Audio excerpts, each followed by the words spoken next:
Hello दोस्तों, welcome to SP classes. शुभ पाठशाला में सभी विद्यार्थियों का स्वागत है। आज हम एक नया चैप्टर स्टार्ट कर रहे हैं, मांग। इससे पहले हमने जो है फर्स्ट चैप्टर जो है इंट्रोडक्शन वो चैनल पर अपलोड कर दिया है, और जो सेकंड चैप्टर है उपभोक्ता संतुलन वो भी हमने चैनल पर अपलोड कर दिया है। तो जिन विद्यार्थियों ने नहीं देखा है वो पहले उसको देख लें। आज हम नया चैप्टर स्टार्ट कर रहे हैं, मांग, और इसमें हम कोशिश करेंगे 2 से 3 टॉपिक जो हैं आज एक वीडियो में निपटा दें, जिससे क्या हो कि इसकी बहुत ज़्यादा वीडियो ना बन पाए। और ये जो मांग चैप्टर है आपके सिलेबस में बहुत आसान चैप्टर है, बहुत इजी है। इसमें बच्चे स्कोर भी करते हैं और लंबे टाइम तक बच्चों को याद भी रहता है, चीज़ें समझ में भी रहती हैं, क्योंकि ये हम डेली लाइफ में जीते हैं। वैसे तो पूरी इकोनॉमिक्स हम देखा जाए तो डेली लाइफ में जीते हैं, पर ये ज़्यादा कुछ बच्चों को याद भी रहता है, तो स्कोर करने के लिए चैप्टर बहुत अच्छा है। इसके अलावा भी 1-2 चैप्टर ऐसे हैं जो कि स्कोर करने में बहुत ज़्यादा हेल्प करते हैं आप सबका। तो चलिए स्टार्ट करते हैं। मांग होती क्या है, तो सबसे पहले हम डेफिनेशन देख लेते हैं। परिभाषा तो देखिए डेफिनेशन क्या है मांग की। क्या कहता है कि मांग एक वस्तु की वह मात्रा है जिसे एक उपभोक्ता एक निश्चित समय अवधि में प्रत्येक संभव कीमत पर खरीदने को इच्छुक है और समर्थ है। तो देखिए मैंने कुछ चीज़ों पे गोला लगाया है। मांग क्या है कि भाई एक वस्तु की वो मात्रा है जो कोई भी उपभोक्ता एक निश्चित समय में क्या है खरीदने के लिए तैयार होता है, और वो समर्थ भी होना चाहिए। तो मेनली मैंने इस डेफिनेशन में से 3-4 चीज़ें जो ध्यान दी हैं वो है एक वस्तु की मात्रा, खरीदने की तत्परता, और वस्तु की कीमत और समय अवधि। ये 4 तत्व जो हैं मांग में होना जरूरी होता है। तो चलिए इनको ज़रा समझ लेते हैं। वस्तु की मात्रा मतलब जिस वस्तु को आप परचेज करना चाहते हो उसकी क्वांटिटी होनी जरूरी है मांग के लिए। उसके बाद है खरीदने की तत्परता। ठीक है, खरीदने की तत्परता मतलब कि उस चीज़ को आप खरीदने के लिए तत्पर भी रहें हमेशा। ठीक है, तत्परता मतलब आप खरीदने के लिए तैयार रहें एक तरह से। उसके बाद उस वस्तु की कीमत होनी चाहिए, और आप जब डेफिनेशन में देखेंगे तो हम जो डिमांड होता है उसकी मेजरमेंट जो है वो एक समय अवधि में करते हैं। तो ये 4 चीज़ें इसके अंदर हैं। इसके अलावा मैंने कुछ यहाँ पर गोले और लगा दिए हैं। निश्चित समय तो मैं बता चुका हूँ, इच्छुक और समर्थ। तो ये 2 शब्द और आप सबके सामने आते हैं, इच्छुक, दूसरा है समर्थ। ठीक है, तो इच्छुक और समर्थ। तो हमने ये बात तो कर ली भाई किसी वस्तु की मात्रा होनी चाहिए। अब उस मात्रा को लेने के लिए या उस चीज़ की इच्छा भी होनी चाहिए, उपभोक्ता के अंदर उस चीज़ की इच्छा भी होनी चाहिए कि भाई उसे कोई चीज़ लेनी है। अच्छा, अब सिर्फ इच्छा से काम नहीं चलेगा कि भाई इच्छा हो गई और हमने कोई भी चीज़ ले ली, उसके लिए समर्थ होना भी जरूरी है। तो सबसे पहले विश होनी चाहिए किसी चीज़ की कि उस चीज़ को लेना है, उसके लिए फिर उसका समर्थ होना जरूरी है। समर्थ होना जरूरी है मतलब कि उसके लिए आपके पास मुद्रा भी तो होनी चाहिए, या जिस चीज़ से वो मिलेगी वो चीज़ भी तो होनी चाहिए, उसकी समर्थता भी आपके अंदर होनी चाहिए। फॉर एग्जाम्पल एक मान लीजिए कि भाई आप इच्छा रखते हैं कि मुझे हवाई जहाज खरीदनी है, तो ये तो एक इच्छा बन के रह गई। भाई आपको उसे परचेज करने के लिए आपके पास वो पावर भी तो होनी चाहिए, वो एबिलिटी भी तो होनी चाहिए। तो क्या होना चाहिए, वो मुद्रा होनी चाहिए। वही समर्थता है या समर्थ है। तो इच्छा के साथ समर्थ होना जरूरी होती है। अब ये जो समर्थ है, एबिलिटी है, ये इसको आपको ध्यान रखना है, क्योंकि जब हम डिटरमिनेंट्स पढ़ेंगे तो भी थोड़ी बहुत ये सारी चीज़ें जो हैं मैं उस टाइम रिकॉल करवाऊंगा। ठीक है, तो इच्छा होनी चाहिए और समर्थता होनी चाहिए किसी भी चीज़ को खरीदने के लिए। फिर उन चीज़ों की मात्रा होनी चाहिए। और अब मान लीजिए एक वर्ड और यहाँ पर आया है, देखिए खरीदने की तत्परता। अब मान लीजिए आपके पास ये 2 चीज़ें तो हैं कि इच्छा भी है और समर्थ भी हैं, लेकिन आप उस पैसों को खर्च करने के लिए तैयार नहीं है ना। तो तत्पर भी होना चाहिए, पैसे खर्च करने के लिए तत्पर भी होना चाहिए। ये नहीं कंजूस बने रहें और आप इच्छा ही अपने अंदर रख रहे हैं कि भाई मेरी इच्छा ये चीज़ लेने की, इस चीज़ की जो है मेरी इच्छा है, और आप समर्थ भी हैं लेकिन आप पैसा खर्च करने के लिए तैयार ही नहीं है, तत्पर ही नहीं है। एक नंबर के कंजूस बने हुए हैं, तब भी मांग नहीं होगी। ठीक है, तो इच्छा और समर्था के साथ तत्परता होनी चाहिए। तत्परता का मतलब यही है कि एक जो है आप उस पैसों को खर्च करने के लिए तैयार रहें। ठीक है, फिर उसके बाद तो सिंपल है कि भाई एक वस्तु की मात्रा होनी चाहिए, जो भी क्वांटिटी आप खरीदना चाहते हैं। अच्छा, आप खरीदने चाहेंगे तो उसके कोई ना कोई कीमत भी होगी, और क्योंकि जो मांग होता है उसको हम एक समय अवधि में मेजरमेंट करते हैं, तो एक समय अवधि भी होना चाहिए। तो ये पूरा डेफिनेशन था मांग का, जो मैंने आपको एक एक शब्द इसमें से निकाल के मैंने आप सबको समझा दिया। आई होप आप सबको समझ में आ गया होगा कि मांग होता क्या है। अब देखते हैं मांग के प्रकार। ठीक है, कि भाई किस टाइप के हैं। तो नॉर्मली आपके उसमें दो टाइप का मांग दे रखा है, एक तो आपका व्यक्तिगत मांग कह सकते हैं और एक बाजार मांग।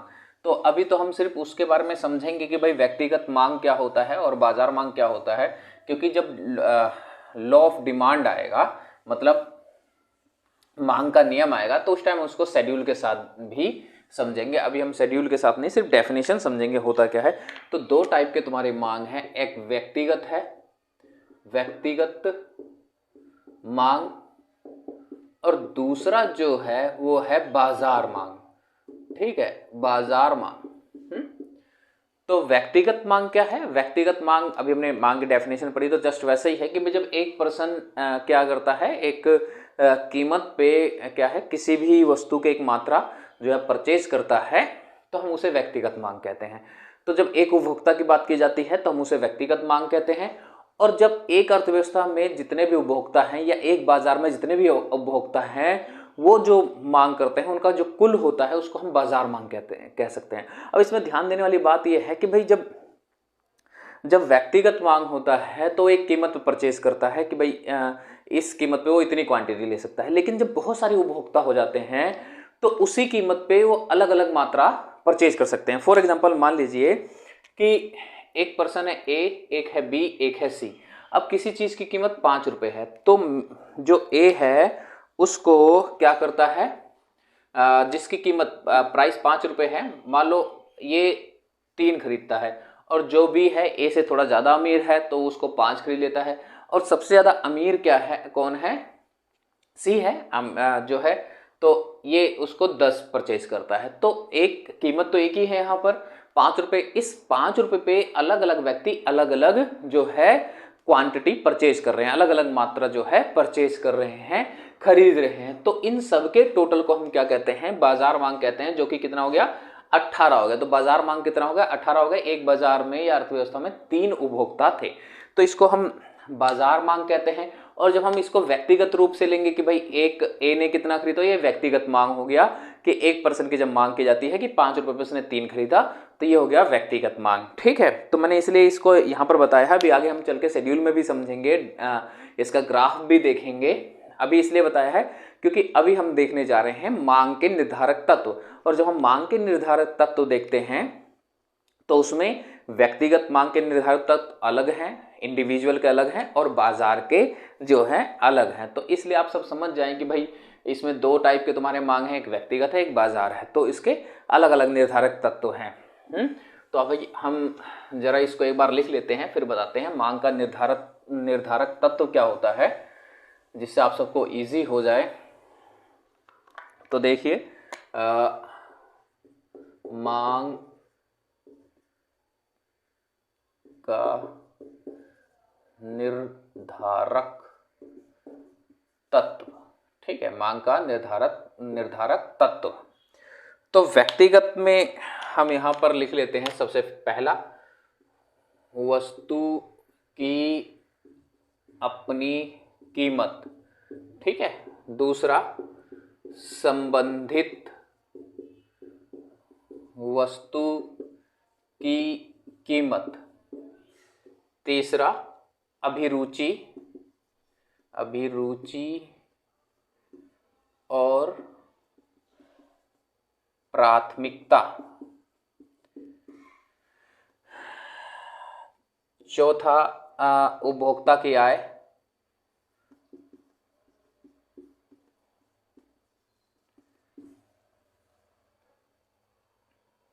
पांचवा भविष्य की संभावना।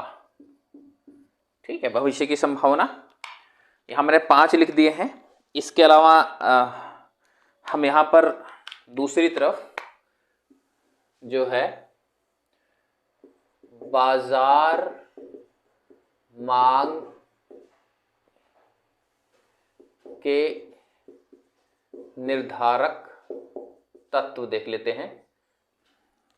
तो सबसे पहला इसमें हम लेंगे वो हमारा है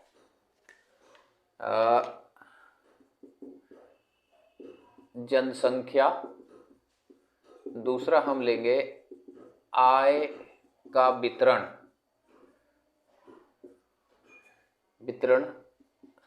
तीसरा हम ले सकते हैं मौसम।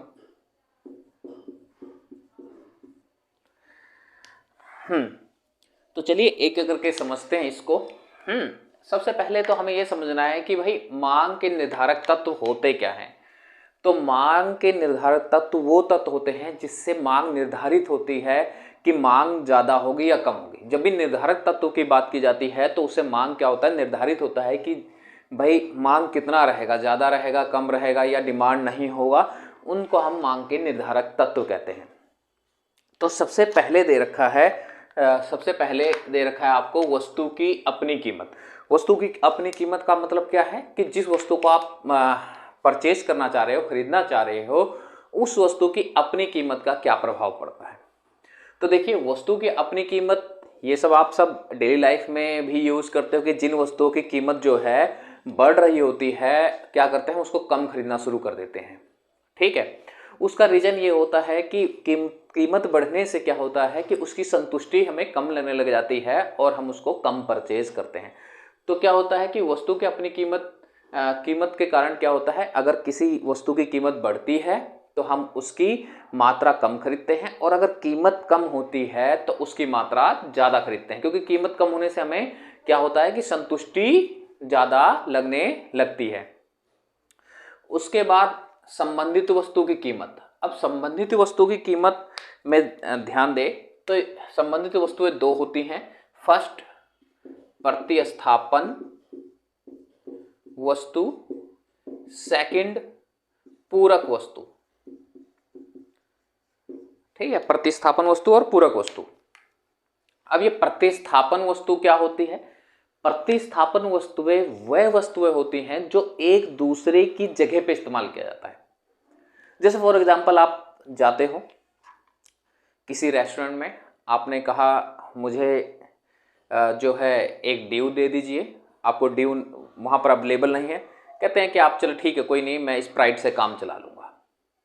या आपकी चाय पीने की इच्छा है, चाय नहीं है, आपने कॉफ़ी से काम चला लिया है। तो ये जो होते हैं प्रतिस्थापन वस्तु होते हैं, या स्थानापन्न वस्तु भी होते हैं। कई जगह लिखा रहता है, इंग्लिश में सब्स्टिट्यूट्स गुड्स कहते हैं, जो एक दूसरे को सब्स्टिट्यूट करते हैं, एक दूसरे की जगह पे इस्तेमाल किया जाता है, वहाँ पर ये प्रतिस्थापन वस्तु वो कहलाते हैं। अब इनमें क्या होता है, फॉर एग्जाम्पल देखिए जरा, मैं चाय और कॉफ़ी ले लेता हूँ कि भाई चाय और कॉफ़ी का एग्जाम्पल ले लिया मैंने। चाय ले लिया और कॉफ़ी ले लिया। तो ये चाय और कॉफ़ी, तो सिंपली क्या है, मान लीजिए चाय की कीमत बढ़ रही है। अगर चाय के प्राइस बढ़ रही है तो कॉफ़ी की डिमांड पे क्या फ़र्क पड़ेगा? कॉफ़ी की डिमांड जो है वो भी बढ़ जाएगी। देखिए कीमत चाय की बढ़ रही है तो अभी हमने पढ़ा था वस्तु की अपनी कीमत का क्या हो, अलग इफेक्ट पड़ता है ना, कि भाई अगर कीमत चाय की बढ़ रही है तो लोग चाय को कम खरीदना शुरू करेंगे, तो उसके सब्स्टिट्यूट को यूज करना शुरू करेंगे, तो कॉफ़ी की डिमांड क्या हो जाएगी, बढ़ जाएगी। ठीक है, उसका सब्स्टिट्यूट कॉफ़ी है तो कॉफ़ी की डिमांड क्या हो जाएगी, बढ़ जाएगी। जस्ट अपोजिट ले लीजिए कि अगर प्राइस जो है डिक्रीज करती है चाय की है, तो क्या होगा कि चाय की डिमांड जो है बढ़ जाएगी और कॉफ़ी की डिमांड जो है घट जाएगी। ठीक है, तो इसे कहते हैं सब्स्टिट्यूट इफेक्ट कहते हैं, या प्रतिस्थापन जो है वस्तु कहते हैं। तो अगर एक चीज की कीमत बढ़ रही है तो दूसरे की मांग जो है बढ़ जाती है। अच्छा, उसके बाद पूरक वस्तु है। पूरक वस्तु कौन सी है? पूरक वस्तु वो वस्तुएं होती हैं जो एक दूसरे के साथ ही इस्तेमाल की जाती हैं, जिनकी कोई वैल्यू नहीं है अगर वो एक साथ इस्तेमाल ना किया जाए। जैसे मान लीजिए, जैसे ये मार्कर ही है, ये पेन जो है, इसकी इंक एक दूसरे के साथ अगर ये नहीं है तो इनकी कोई वैल्यू नहीं है, और इंक नहीं है तो इनकी कोई वैल्यू नहीं है। जैसे कार लगा लीजिए, पेट्रोल लगा लीजिए। भाई भाई पेट्रोल, भाई व्हीकल्स हैं तभी तो पेट्रोल चल रहा है ना, ठीक है। और पेट्रोल नहीं होगा तो व्हीकल्स भी क्या है, जो है यूज में नहीं आएंगी, ठीक है। तो ये होते हैं पूरक वस्तु जो एक दूसरे को पूरा करते हैं, ठीक है। भाई पेन और रिफिल हो गया कि भाई पेन और जो उसका रिफिल आता है एक दूसरे को पूरा करते हैं, ठीक है। तो ये पूरक वस्तुओं का आपस में क्या संबंध होता है, तो देखिए हम जो इसको इरेज कर लेता हूं मैं, यहां से थोड़ी सी जगह खाली कर लेता हूं। अच्छा, पूरक वस्तु मान लीजिए मैंने ले लिया, मैंने पेट्रोल और कार ले लिया, सिंपल, पेट्रोल और कार ले लिया। अब होता क्या है, मान लीजिए पेट्रोल की प्राइस इंक्रीज कर रही है, ठीक है, तो कार की डिमांड क्या हो जाएगी, घट जाएगी, क्योंकि पेट्रोल का प्राइस इंक्रीज कर रहा है। तो इससे क्या होता है कि भाई कार की जो है एक तरह से लागत जो है, कॉस्ट जो है बढ़ जाएगा, ठीक है। जो भी पर्सन इसको चलाएगा उसका खर्चा ज़्यादा आएगा, है ना। तो क्या करेगा कि भाई वो कार की जगह और कोई व्हीकल यूज करना शुरू करेगा, या सरकारी ट्रांसपोर्ट जो होते हैं उसमें जाना पसंद करेगा। वैसे भी दिल्ली में तो देखिए लोग अपने व्हीकल्स आज के टाइम में क्या करते हैं, पार्किंग में लगाते हैं और मेट्रो से सफ़र करना जो है शुरू कर रखा है। आप मेट्रो स्टेशन की पार्किंग आप देखेंगे कभी भी तो वो इतनी भरी होती है, तो इससे पता चल जाता है कि पेट्रोल की क्या स्थिति है। कि भाई पेट्रोल की कीमत बढ़ रही है तो क्या होगा, कार की डिमांड क्या हो जाएगी, घट जाएगी। और अगर पेट्रोल की कीमत जो है घट रही है तो कार की डिमांड क्या हो जाएगी, बढ़ जाएगी, ठीक है, कार की डिमांड बढ़ जाएगी। अच्छा, प्रतिस्थापन वस्तु में जस्ट अपोजिट था। प्रतिस्थापन वस्तु में हमने क्या देखा था, प्रतिस्थापन वस्तु में हमने देखा था कि अगर चाय की कीमत बढ़ रही है तो कॉफी की डिमांड भी बढ़ जा रही है, ठीक है। क्यों, क्योंकि सब्स्टिट्यूट गुड्स है ना। तो अगर इसकी कीमत बढ़ रही है तो इसकी डिमांड भी बढ़ जाएगी, लोग इसको पीना छोड़ देंगे, इस पे आ जाएंगे, हैं। और अगर घट रही है तो इसकी डिमांड भी घट जाएगी, ठीक है। तो यहां पर देखिए कि जो प्रतिस्थापन वस्तु होती है दोनों, उस प्रतिस्थापन वस्तु की कीमत और दूसरे की डिमांड में धनात्मक संबंध नजर आ रहा है, लेकिन यहां ऋणात्मक संबंध आ रहा है, ठीक है। पेट्रोल की कीमत बढ़ रही है तो यहां पर डिमांड कम हो रही है, ठीक है, तो अपोजिट है ना, तो ऋणात्मक संबंध नजर आ रहा है। तो ये चीज ध्यान रखना, ये दोनों पॉइंट जो है संबंधित वस्तुओं की कीमत में आता है। आगे चल के हम इसको और आगे देखेंगे, जिसमें हम डायग्राम वगैरह भी देखेंगे, जब हम इफेक्ट देखेंगे उस पर, तो आगे चल के हम इसको और आगे जो है डायग्राम के साथ भी देखेंगे, अलग से वीडियो बनाएंगे जिसमें हम ये सारे डायग्राम वगैरह देखेंगे। अच्छा, उसके बाद आपका है अभिरुचि और प्राथमिकता। अब ये अभिरुचि और प्राथमिकता क्या है, इंग्लिश में टेस्ट एंड प्रेफरेंसेस कहा जाता है।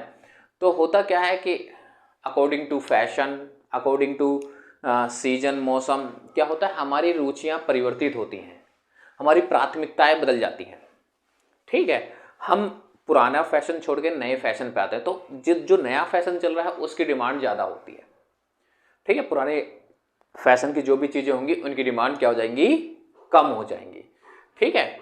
अच्छा, उपभोक्ता क्या है, ये तो बिल्कुल सिंपल है, आप सब जानते हैं डेली लाइफ में कि भाई सीधी सी बात है कि किसी व्यक्ति की इनकम ज़्यादा होती है तो डिमांड ज़्यादा करता है। अगर उपभोक्ता की आय बढ़ रही है तो डिमांड ज़्यादा करेगा, उपभोक्ता की आय कम हो रही है तो डिमांड क्या करेगा, कम करेगा। अब ये जो उपभोक्ता की आय है इसको भी ध्यान से देखोगे तो दो प्रकार की वस्तु होती हैं, उन दोनों प्रकार पे अलग अलग जो है उपभोक्ता क्या है, अलग अलग तरीके से इफेक्ट करता है। एक होता है सामान्य वस्तु, सामान्य वस्तु, और एक निम्न कोटि की लगा लीजिए, निम्न कोटि की वस्तु, ठीक है। तो देखिए सामान्य वस्तु और निम्न कोटि वस्तु, जब उपभोक्ता की आय बढ़ता है तो वो सामान्य वस्तुओं की तरफ बढ़ता है, निम्न कोटि की वस्तु लेना बंद कर देता है। सीधी सी बात है, आपकी इनकम अगर बढ़ रही है तो आप एक एक ब्रांड की तरफ बढ़ेंगे, अच्छे कपड़े लत्ते पहनना पसंद करेंगे, अच्छा खाना खाना पसंद करेंगे। लेकिन अगर आपकी इनकम कम है या कम हो रही है तो आप सामान्य वस्तु परचेज करने की एबिलिटी, जो समर्थ हमने पीछे पढ़ा था ना, सामर्थ्य है, वो रहेगा ही नहीं, तो आपको निम्न कोटि की वस्तु पे आना पड़ेगा। ठीक है, तो यहां पर उपभोक्ता की आय का तो पॉजिटिव रिलेशन होता है कि अगर उपभोक्ता की आय बढ़ रही है तो सामान्य वस्तु की मांग भी जो है बढ़ती है। ठीक है, और घटिया वस्तु की जो है या निम्न कोटि की वस्तु की घटती है। और उपभोक्ता की आय अगर घटती है तो इसकी मांग बढ़ जाती है और इसकी घट जाती है, क्योंकि इसे खरीदने की एबिलिटी नहीं रह जाती है। तो ये उपभोक्ता की आय हो गया। इसके अलावा एक पॉइंट और लिखा था हमने कि भाई भविष्य की संभावना, तो भविष्य की संभावना देख लेते हैं क्या होता है।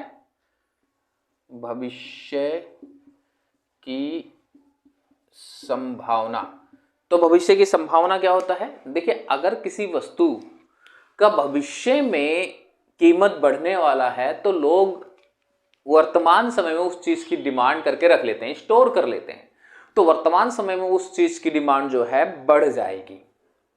ठीक है, और अगर किसी वस्तु की भविष्य में कीमत कम होने वाली है तो वर्तमान समय में लोग क्या करेंगे, उसको कम से कम जो है परचेज करेंगे, और जब कीमत कम हो जाएगी तब उसको परचेज करेंगे।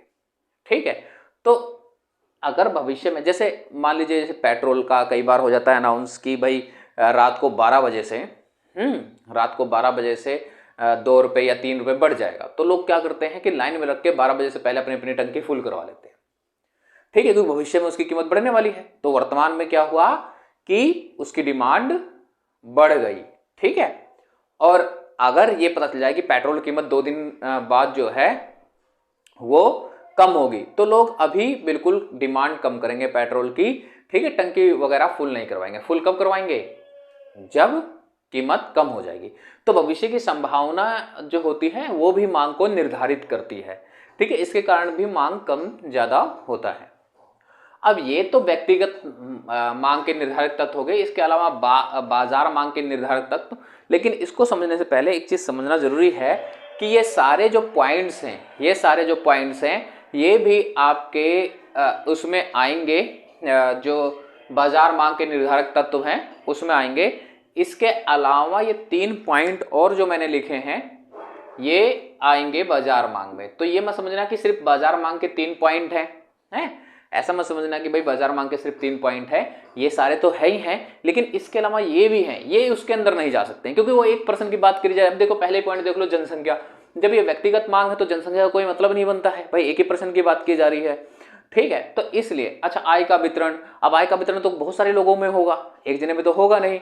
ठीक है, तो ये पॉइंट इसमें नहीं जा सकते हैं, लेकिन ये पॉइंट इसके अंदर आएंगे। तो बाजार मांग के जो निर्धारक तत्व हैं ये भी हैं, इसके अलावा 3 पॉइंट और हैं। तो सबसे पहले है जनसंख्या। तो सिंपल, जिस देश की जनसंख्या ज्यादा होती है, जिस अर्थव्यवस्था में जनसंख्या ज्यादा होती है वहां डिमांड ज्यादा होती है, जहां जनसंख्या कम होती है वहां डिमांड कम होती है। भारत का पॉपुलेशन इतने ज्यादा है इसलिए यहाँ का मार्केट इतना बड़ा है, हर कोई यहाँ इन्वेस्ट करना चाहता है, विदेशों से इन्वेस्ट करते हैं यहाँ पर, क्योंकि इसकी ये यहाँ का मार्केट इतना बड़ा है, डिमांड आसानी से होती है। ठीक है, उसके अलावा आय का वितरण। अब देखिए आय का वितरण, अगर किसी देश में आय का वितरण समान है, समान का मतलब, मेरा कहने का मतलब ये नहीं है कि एक एग्जांपल समझाता हूं कि भाई 100 रुपए सबके पास है, वो समान का मतलब यहाँ पर मेरा मतलब ये नहीं था। समान मतलब है किसी पे 100 हैं तो किसी पे 80 हैं, किसी पे 110 हैं, 90 है, समान मतलब ये है। तो एक तरह से देखो, जो सबके पास एक तरह से आय का वितरण समान है तो होता क्या है कि सब समर्थ हैं किसी चीज को परचेज करने के लिए, तो क्या होगा, डिमांड बढ़ेगी। अगर समान वितरण है तो डिमांड बढ़ेगी, क्योंकि चीजों को परचेज करने की एबिलिटी है सबके अंदर, समर्थता है, जो हमने अभी पीछे डेफिनेशन समझा था कि समर्थता है ना। ठीक है, लेकिन अगर असमान वितरण है, फॉर एग्जांपल मान लीजिए कि एक व्यक्ति के पास 100 रुपए है और एक व्यक्ति के पास 1 रुपए है, तो जो 100 रुपए वाला व्यक्ति है वो तो समर्थ है डिमांड करने के लिए, लेकिन 1 रुपए वाला डिमांड कर पाएगा? उसकी एबिलिटी तो है ही नहीं, है ना। तो क्या होगा कि अगर आय का वितरण असमान है तो क्या होगा, वहां पर मांग जो है कम होगी। लेकिन जैसे ही समान होता है तो लोगों की समर्थता बढ़ जाती है, लोगों की एबिलिटी बढ़ जाती है, परचेजिंग पावर बढ़ जाता है और लोग चीजों की डिमांड करते हैं। ठीक है, नाउ अगला पॉइंट है मौसम। अब देखिए मौसम परिवर्तित होता है तो सीधी सी बात है, लोग मौसम के हिसाब से चीज़ें खरीदते हैं। जैसे अभी विंटर सीजन आने वाला है, सर्दियाँ आने वाली हैं, तो लोग क्या करेंगे, ज़्यादा ज़्यादा वूलन कपड़े, ऊनी कपड़े खरीदेंगे, गर्म कपड़े खरीदेंगे, और जो पतले पतले टी शर्ट वगैरह हुआ करते थे उन सबको अभी त्याग देंगे। तो अकॉर्डिंग टू सीजन लोग खाना पीना, ओढ़ना और पहनना वगैरह सब कुछ सीजन के हिसाब से करते हैं। अभी सर्दियाँ आएंगी तो लोग ठंडी चीज़ें मिलनी कम हो जाएंगी, मैं ये नहीं कहूँगा ख़त्म हो जाएगी, पर कम हो जाएंगी। ठीक है, जो बहुत सारे लोग ऐसे होते हैं जो आइसक्रीम लगा रहे होते हैं गर्मियों में, अब सर्दियों में वो आइसक्रीम छोड़ के कुछ ऐसी चीज़ें लाएंगे जो सर्दियों लायक हो, जो लोग सर्दियों में परचेज करें। तो मौसम भी जो है एक मांग का निर्धारक तत्व बनता है। तो ये सारे पॉइंट थे। इसके अलावा इनमें जैसे प्रतिस्थापन वस्तु हो गया और ये उपभोक्ता की आय हो गई, इन सब के अपने अपने डायग्राम भी हैं, जो इसके लिए मैं एक अलग से सेपरेट वीडियो लेकर आऊँगा। क्योंकि अभी यहाँ पर मेरा सिर्फ इतना मोटिव था कि मैं आप सबको इन पॉइंटों को समझा सकूँ, देन उसके बाद फिर दोबारा मैं जो है अलग से एक डायग्राम के साथ वीडियो लेकर आऊँगा। क्योंकि जब आप पढ़ोगे मांग का नियम तो वहाँ लिखा आएगा अन्य बातें समान रहने पर, तो वो अन्य बातें भी समझानी है, तो वो अन्य बातें यही सारी हैं। ठीक है, तो उस टाइम इसको हम देखेंगे क्या होता है। ठीक है, तो आज के लिए इतना ही, चलिए, थैंक यू।